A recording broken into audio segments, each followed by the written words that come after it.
Hey everybody, Christ169 here, coming to you live. Um,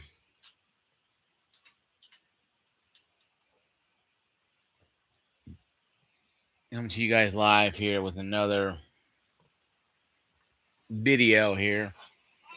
Get everything up and running here. I got a fuzziness on my screen for some reason, like I have oil all over or whatever. Uh, but yeah, today's video it's gonna be a little different video, guys. On my channel here, I want to do things different to my channel. I want to go do things differently. Um, but someone did ask me about. I did mention that they watched some of my videos years and years ago, and did mention something about a video game crash of '83. They're they weren't that they're not that old, so they don't know for sure exactly what really I meant by that or whatever, and they want a clarification. They want to know what was video games from the video game crash 1983. What was it about? And I told them to watch Gaming Historian or watch G4 Icons on YouTube. It's the best thing to go watch because it actually will tell a better story than I could. Because I would go through just online stuff. And yes, I'm drinking Mountain Dew because I got to stay awake a little bit making this video. Because I get tired, I ramble on. But, my video today is what would happen if the 1983 video game crash happened today in 2026? To understand the video game crash, you have to go back in time to the first one, the one that started it all. Video game crash 1983. I have it pulled up here on Wikipedia. Uh, as often referred to as the Atari shock in Japan, was a large-scale recession of the video game industry. It occurred 1983 to 1985. Flooded console market, loss of published control, competition from home computers, and blah blah blah. I can do all that. Okay, I can say all. I can say the usual token stuff. Well, it's because you know too many cooks in the kitchen. Too many game developers. You have Free Dog Chow. You have kids or adults in their basements or bedrooms making games and selling them at the gas station for $5, $10. And that did happen, by the way. Prina Dog Chow created a game called Chuck the Chuck Wagon. It was a it was a game. It was a game, I guess you can call it. But really, what really destroyed the industry was no controls. No publisher had control over what game was bad or good. Means any game could go out there and go, hey, because like now you have Nintendo, Microsoft, and Sony. All three of them have game companies: PlayStation, Xbox, Nintendo Switch, and Switch 2. They have final say over what games they want for their system. So let's say a game comes out, third party, and says, "Hey, I want to put this game on." Well, Clean Sciences Airways.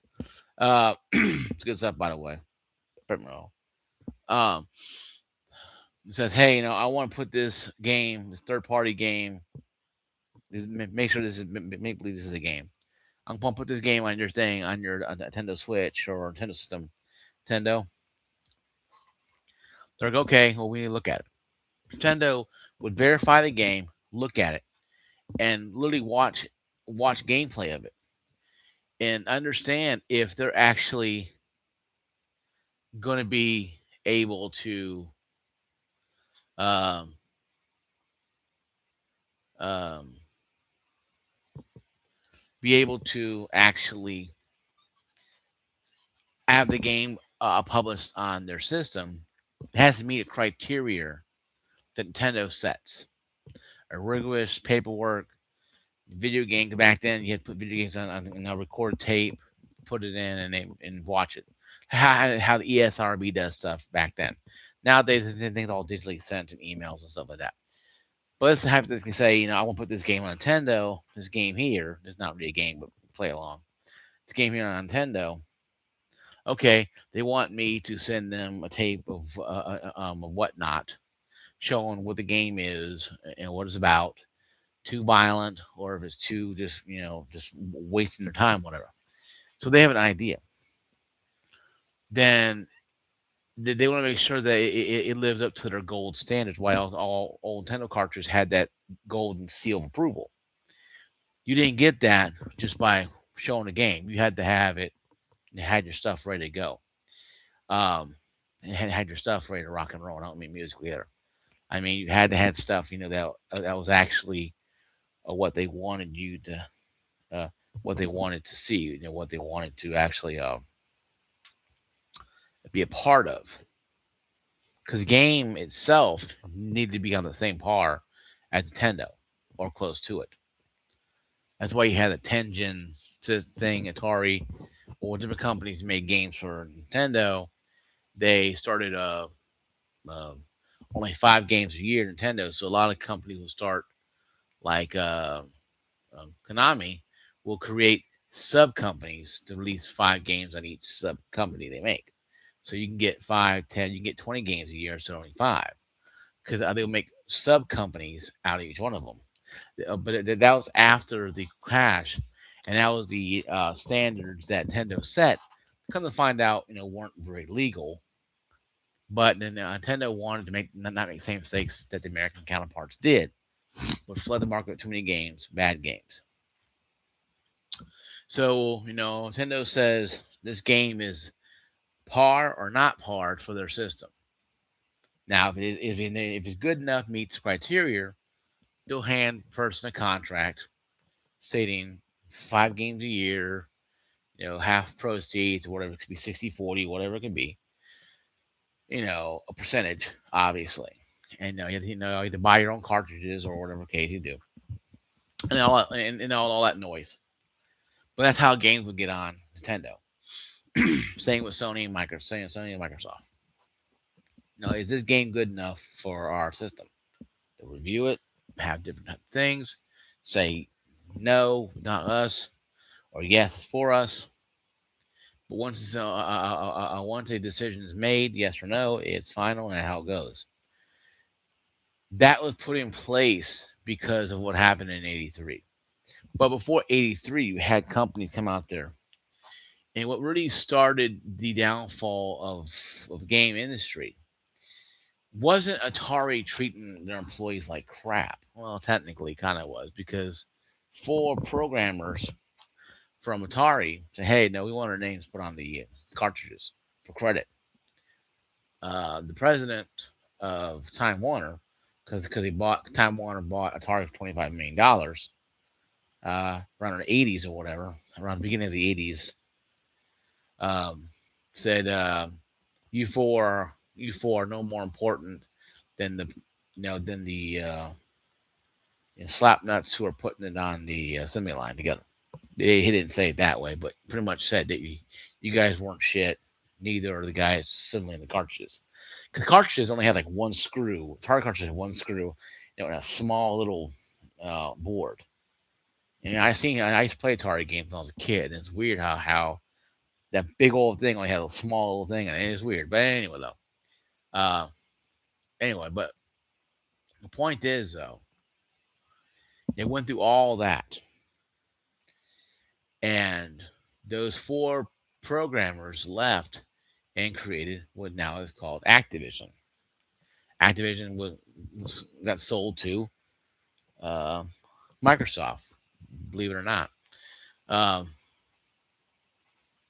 Atari actually and a lot of people don't know this, but Atari actually talked with Microsoft about forming a game division 40 something years ago.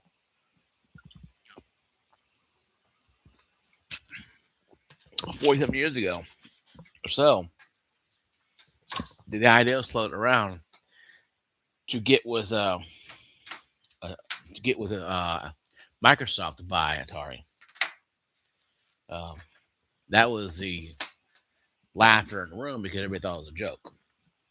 40 years later, Microsoft is now making consoles and games. So that's one of the rumors that was sped up that people thought maybe Microsoft was going to buy into the gaming market because they have Windows or Windows going to be coming to Windows or something like that.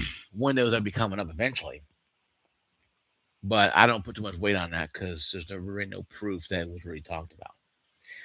I said it because it's a scatterbug out there saying, well, Microsoft could have gotten the game industry earlier. Probably not. Microsoft, was not really 100% footing yet. Windows wasn't really taken off because Windows wasn't created yet. It was created, it was very, very small. So it was a very, very small foothold. So, and PCs were not 100% on the up and up right now. Well, they're going to be, but they're not the strategy they are right now. So I wouldn't. I fully debunked the Microsoft by Atari scenario. There's proof somewhere. Somebody heard something going on, but I said that because I want to mention that because a little tidbit of information that a lot of people don't talk about. On this channel, I try to find them obscure stuff, so you get at least a little more of a broader field of what they were thinking. But Atari tried to stop Activision from putting games on 2600, and it went to court over it. And the judge came in, and Activision won. They're allowed to put games third party onto Atari systems. Of course, that exploded money for Atari, but also for Activision. But also, that ruling too also made that other companies like ColecoVision and Television can make clones of 2600. In most cases, ColecoVision and I think television consoles that mimicked 2600 were a lot better graphically and power wise than 2600 itself. It was kind of funny that the copies were actually more superior than the actual 2600. Well, that was because they're using computer parts, to create. Hey, Boxy, what's up, buddy? Um, so the gaming crash was going to happen eventually in '83. Atari lost the battle in the courts against Activision. They were printing games. Then came the issues with all our companies, like Mattel buying into it, and a Parker Brothers buying into gaming divisions and getting the best games, but they make the worst. They get the best franchises, but make the worst games. Like The Empire Strikes Back, James Bond, different games like that. The good titles these companies will spend millions to get. E.T. was created by Atari, and it's not a hard game to play. If you ain't got the manual, it's very difficult. All you have to do is find all the crap on the map, and then you go home. That's pretty much what E.T. really was. Its first ever scavenger hunt. You gotta find certain items you need on the map, bring it back, and once you get it, you go home. Literally, you go home. It's most simplistic game once you understand it, what it is. It was programmed in 6 weeks. So you have to understand games like that take months, a year to create because it's using your imagination on Atari games. But no, enough of the past. The meat and potatoes. What would happen if the gaming crash happened in 2026? A lot would happen. You'll probably have a global shutdown. What I mean by that is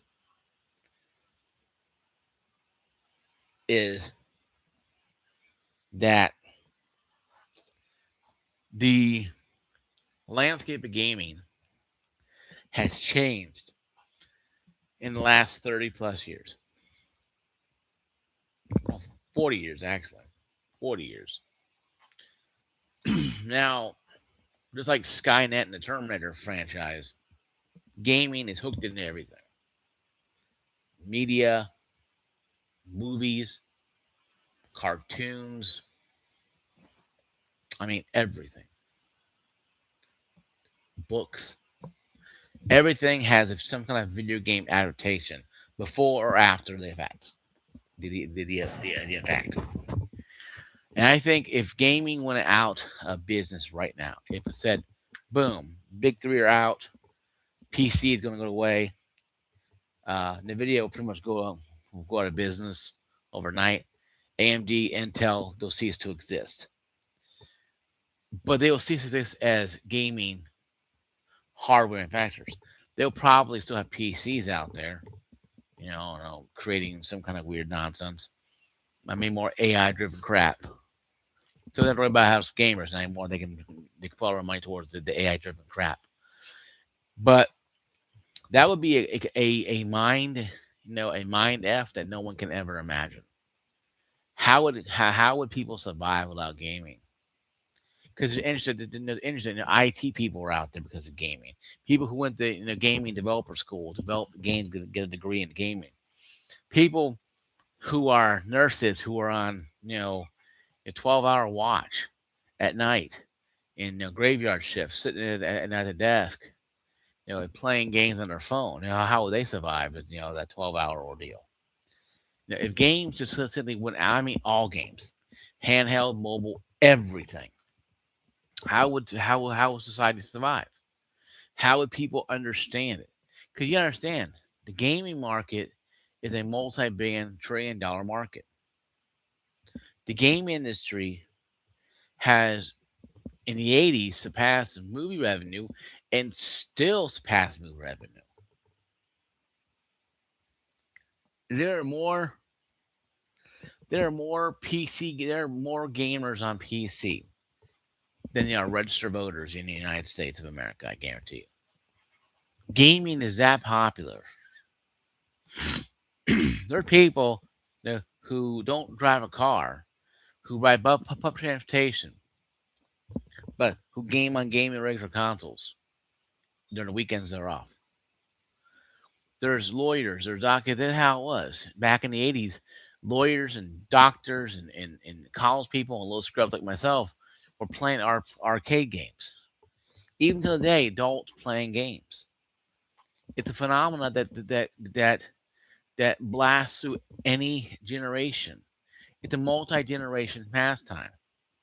Playing Madden 26 or 25 and your team, whatever it is, start your team here.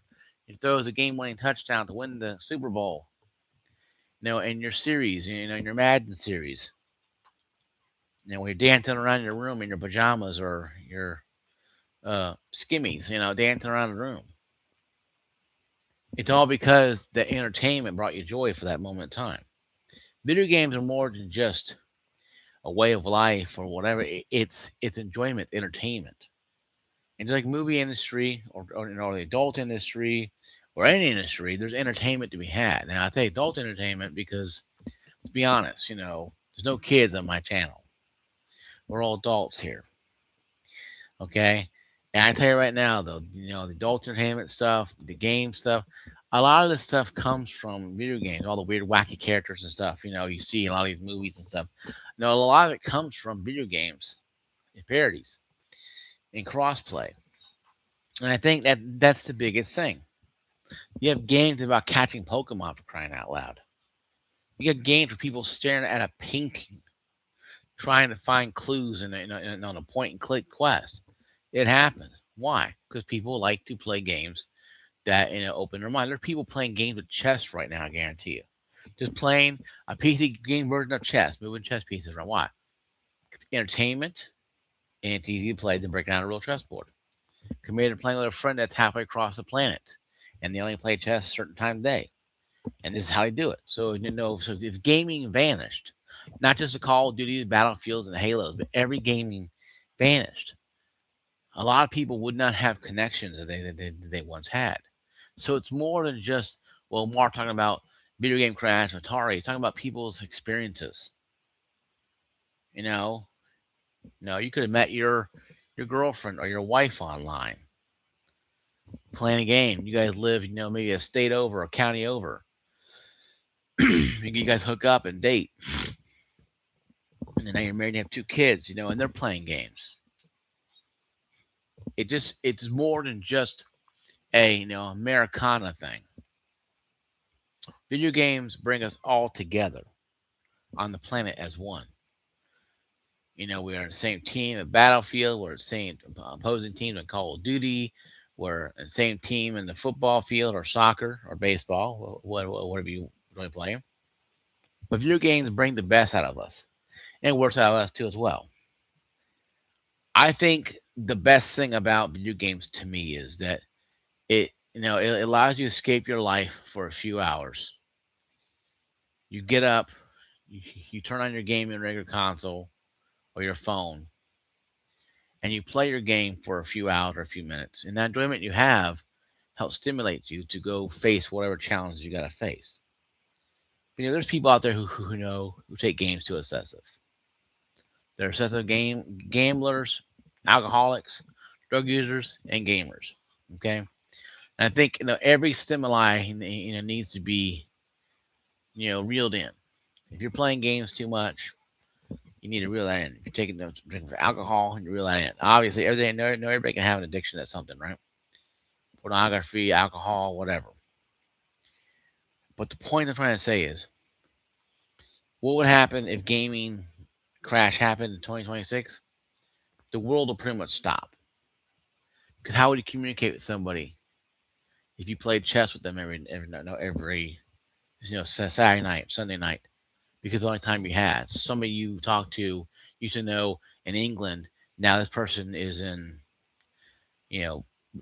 Japan, or somebody in Seattle, Washington, playing Call of Duty with a friend of his, or somebody he met online in New York.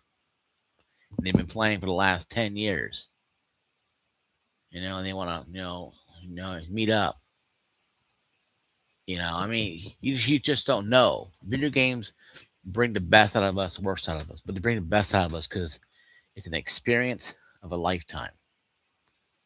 You only get one shot in this life. You make it count by enjoying the experiences you do that you come on that are good experiences. And we'll always talk about gaming destroying the youth and blah blah blah.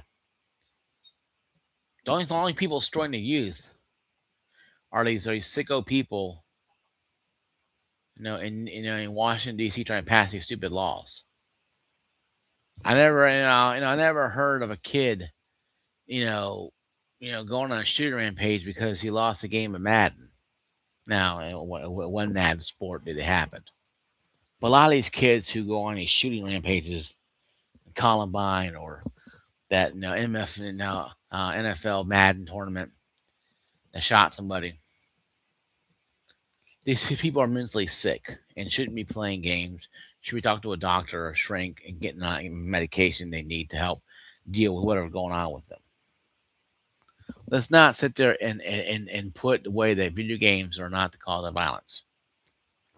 They're not. Your environment causes violence. Your environment causes you to do things. And the Game Crash of 83 just proves to me that the environment back then, people were hooked into gaming. But the game industry did not know how to self-regulate itself safely. So you had too many games coming out that are bad, too many consoles being made, too many people in the kitchen cooking, and not enough servers. And now is a problem. Needed more servers and not too many cooks. I guarantee you, if you had those things today, the Atari 2700 could be still coming out. It just you could have a disc. You could have a disc, disc-based Atari system that actually sell very well. Who knows what would happen if Atari didn't have the issues they had and the gaming industry didn't crash in '83. The good thing it did, because it forced everybody to do a whole 180 and change directions to a different path. Sometimes crashes happen. Sometimes things happen like this, and they're not always a bad thing. Let's not take every crash as a bad thing. Let's not take everything that happens in the game industry as bad. Well, company went out of business. This went out of business. Maybe it's for the greater good. Maybe certain games being canceled or for the greater good. So the game crash '83 happened 40 years ago. Could it happen again? Yeah, sure could happen again. The crash, you know, you come to a gaming crash, and the whole world shut down because the whole world is hooked into gaming, and gaming is hooked into the world. You can play with people online from across the planet in instant a fraction of a millisecond. You can hop into a Battlefield game and be playing people from around the world in an instant. Different time zones, everything. Well, it's just 12 o'clock here. Well, it's 7 o'clock, afternoon and in the morning over here. It's, everybody has their different time zones. It's interesting the people you meet online. Yeah, when they have mics and they use them. Well, guys, this is my video. Thank you, Boxing, for watching my video, being part of the channel. I'll see you guys later. Once again, guys, like, subscribe, and can't ring that bell. Once again, I'll see you guys later. Peace out. God bless. And thank you guys for watching.